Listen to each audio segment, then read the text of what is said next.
Hey everyone, this is DayTraderRockStar, and this is the high probability watch list for the week of November 4th, 2013.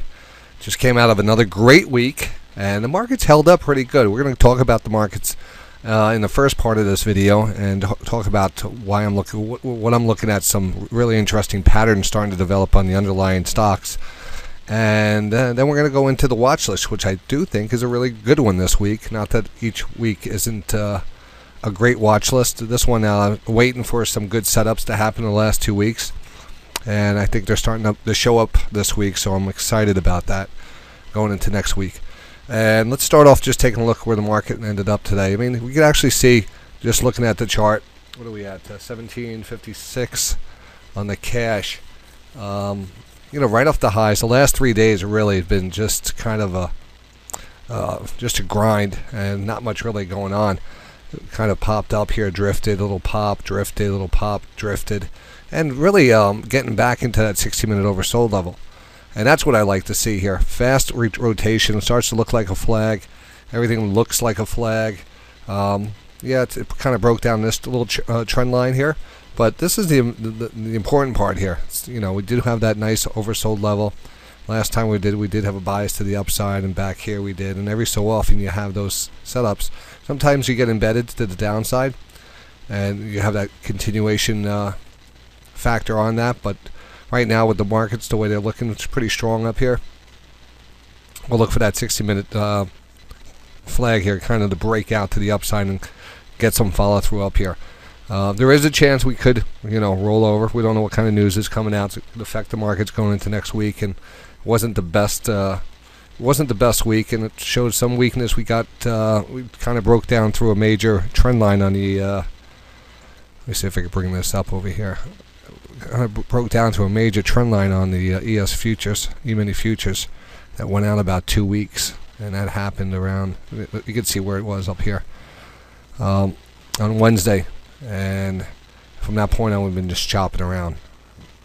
Well, not much on that thing, but not bad signals either. I mean, signals are there, the channels are there, the trading is there. People are having a great time trading the futures this week, and everything else is looking pretty good on that. So 60-minute chart looks pretty good to the upside with the stochastic, unless there's news, something out there that kind of shakes the market up a little, and then of course the markets would probably get spooked there. It is considered a little overextended. Does this follow out? This fall out here? Do we start to get some momentum to the downside, or do we kind of cross back up and really start to get embedded again? And where this market could start just taking out new highs again. There is a long-term trend line above us, which goes up here. Looks like it goes up above 1800. But to tell you the truth, I'm not really concentrating on this. It doesn't really matter that much. I mean, this market is, we're seeing the good setups in the stocks, and even what the market's doing, grinding and chopping and stuff, and kind of maybe back and filling a little, the stocks are reacting perfect. And when I mean that, even if the market's coming down, we have a good setup on a stock, it usually goes against the market. It ends up being a good trade either way. And we're going to just kind of discuss the trades we took last week real fast, because that's what we're looking for again this week. Really the best bet from last week would be Yum Brands. Yum Brands, it's just classic. It was a trend line breakdown, but really that 1, 2, 3 pattern forming. We already had this one candlestick, so when we came back down to it, started putting the second candlestick, things looked really good. We're oversold. I knew we were going to start moving back up, especially these two big candles. So we took that position, and you can see where it did move up here. I did take profits on that, and that was probably considered the best bet from last week. And that was on the HPS watch list as that right there. We got in it. We normally put these things out on Friday, so I got all these charts out earlier in the day. We took position before that, and then again, really nice setup. This, I don't know why I didn't get into this stock. This was a textbook HPS setup. You had a larger channel, you had a channel within a channel, you had a 200 period moving average channel line bounce, which is a DTR playbook play, which is one of the best plays here. When you break down through the 200, you have two, and it's an X marks the spot. These are all different plays on the playbook. When you look at those two trend lines, in this case, this one is a really a support line, but it also is a trend line due to this channel and the sideways trend, and this downward trend line based off of these three pivot areas. This drops it down here. X marks the spot. Price comes down to it. You're oversold. This becomes the most incredible setup here. Even if you don't even like energy stocks, just how these things react off these lines. Beautiful setup, and it actually went out there on the watch list. So if anybody did take it, you got the alert for it when it was triggered. We triggered right when we send it out, and then today we actually hit the profit zone in it today. I saw it pop up here through 39. So I saw those alerts go out. I won't let the next one pass up, and I like this one because it was just everything about it spelled HPS. Everything about it. It was just classic. Beautiful setup. All right, here's EMC, and EMC was a gap down. It was two gap downs. It was an earnings gap down, but the reversal candle got me in this, and from that point on, I said we're going to push back into this pattern. And so what we did, I sold it. We got a nice profit on it. Sold it near the highs yesterday. Believe it or not, it was just an excellent exit on that. And the reason was we kind of popped up here, and we hit the overbought level on the 60. And I said always keep that 60 in mind. I mean, if you're going to then looking back at, we did have some resistance up here. I was trying to sneak some out of, try to get up that level, but then I realized, hey, you know what? This is a good profit on a stock over a couple days.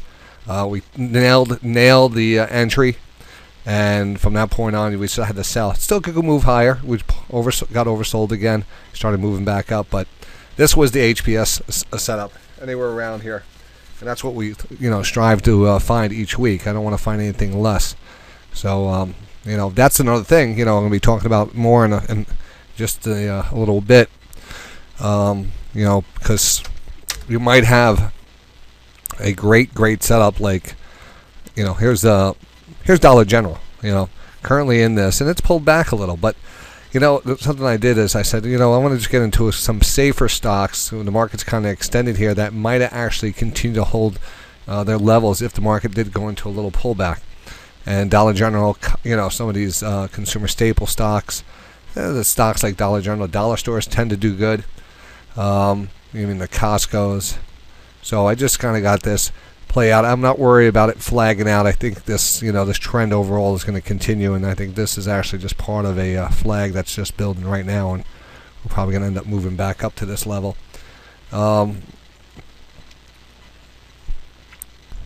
Right, not to get off track here, but here's just an example of them. There's a little scan here for our channels, and there's the criteria that I look for when I want to place a trade is really based off the indicators that I'm watching and waiting for everything to kind of line up in a proper way.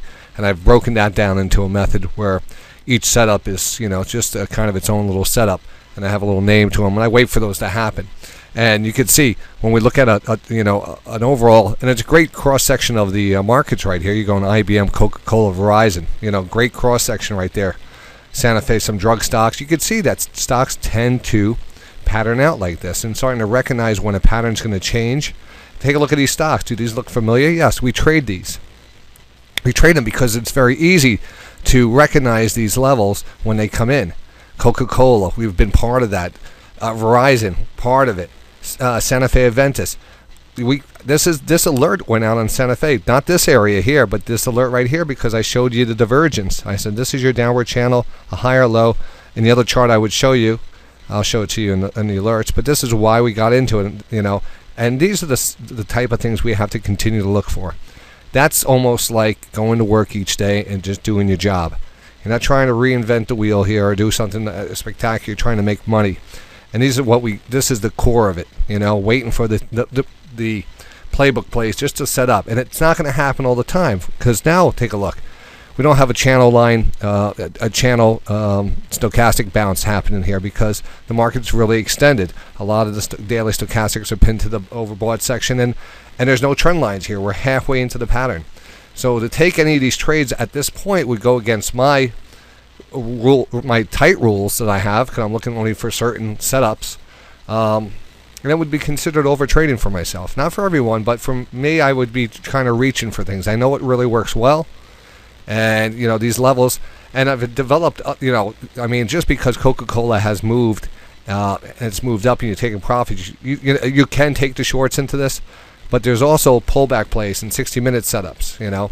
So it's not like we have to wait for it to come back down into the pattern. The stochastics come in a lot playing here with the flags. So not to give you the wrong idea that there could be a couple, it might be a week or two before we take a look at Coca-Cola again, because it's extended. We want to kind of pull back a little, or give us another setup we're more familiar with. That's all it takes is patience. And patience, actually equals money in this game. So McDonald's, HPS setup from last week. It's very easy to see why. You're right on that lower trend line. The stochastics came into play. It was just made a lot of sense, and it was under the 200. Made a lot of sense. We're going to move up off of this level. Again, right down the line. These are just a few stocks that came up on the scan, but you notice the ones we get into, you can see a lot of them on here. Kellogg. Kellogg we nailed off of this lower trend line. Look where that thing ran up to, and then I put it as a short up here and actually blew through that short. So it's it's important to be on understand what side of the market you really want to be fighting. Even though the shorts might look tempting here, lots of times the strong market will give you better opportunities when you buy the pullbacks, unless the market's actually selling off, and then you have a better opportunity short in the pops. SYY. Let's take a look at that on a closer chart. All right, now I walk you through something that might be setting up. So I have my notes section up here. Every time I do research, I have a piece of paper and I break it down into different sections. I have a flag section, I have a channel section, I have what's called a future play section, and I kind of classify each of the charts that I'm looking at, and I write them down because I want to go back and say which one were my flags, which ones were my channel break bounces, which one are potential future plays, and I would put this one down as that, and then I would actually set an alert on my platform to kind of remind me to look at it. Or at least put it, it's on my piece of paper that I looked at the whole week, so I'm always going back at it. But this Cisco, now that I could see that we have a classic 1, 2, 3 pattern, and there's a little secret about this. I've never really told everyone how to recognize that. That first trend line on the lower line is usually the last recognizable low before a trend break. So it's usually that last low or that last trend line. That's where you usually start that off. The top one is usually the last high, and then from that point on, you're doing, you could drag, once you get this set up here, then this becomes an obvious choice. The short into, etc., combined with that. But now what we have is a stochastic that's retracing here on the daily. We're holding off the recent lows. We started to see a little candlestick reversal here. There's a good shot we might actually turn back up and make a run for this flag. This is going to be a bigger flag. I think either way, the stochastics are outrunning the price level, and this is going to actually, there's going to be more momentum here sooner and possibly early next week. So I like this one, I like this a lot now, just because we're starting to see the divergence. We saw a reversal candle on volume, and we'll see how that does. Maybe we should set it up. I don't see a pure HPS play. It's not oversold yet, but it's something that we need to pay attention to, and we'll just mark it down. Here was an interesting alert I sent out today, and I'm going to replay I'm going to just attach the video to this in case people didn't get to see it and go over it again, because it was an interesting setup going into next week. I'm not calling it the best bet, but I'm calling it it's a multiple time frame setup, and it's on ISRG. And I've been watching it, kind of trend sideways over the last, few months and stuff. It kind of made a pop here and then sold off and consolidated. And I'm watching the stochastics get back down here, almost kind of tipping back over, getting oversold again. So I started looking at it today, and I started looking at the 60-minute, and the 60-minute came down. And just right when I was looking at it, it was it just got oversold. It just dipped down. It was a little after 10 o'clock. I went up to the 15-minute chart, and right here, a little after 10 o'clock, the 15-minute got oversold. So when I start to see that, then I know that we have the 60 and the 15 setting up all up. Pretty soon I'm going to have a 5-minute setup, most likely. And that 5-minute was actually kind of a coiled up setup here. And that was a great entry for this stock. Now, this went from 369.50 to 373. I mean, it doesn't look like it moved a lot during the day, but it did run at one point, just tagged 373, and it was really based off of this signal right here. This was really the golden goose right here. This was multiple time frames. I love that type of setup. There was also an underlying trend line here, which I might have shown you on the video or not, but it was getting close enough. I knew that this was in my zone today. I knew I was going to take this, take this setup. So, ended up getting in it, adding to it, and then actually getting into this one. I actually got into another one and added to it, and that's all on the members video coming up. So. But this is great, and this is going into next week. Now we have the 5-minute, a little overbought, but that 60-minute setup here is still looking pretty good, and we actually have a good shot of actually blasting off here, trying to get back up here, get some momentum up here. Not 100%, it's not guaranteed. This could crush. This is a stock that's been attacked, it's been wounded. It's definitely not the high flyer it used to be. And but I'm just playing the 60, 15, and 5-minute setup. It worked out fine for intraday. If you carried it next week, then the 60 minutes still set up, and that's what we want to see. We're actually kind of coming out of this little channel here too. So we're just starting to get out of that channel. So this was the golden area right there. So hope you enjoy that. And I'm going to actually attach the video right to this one, so you can see that video going out.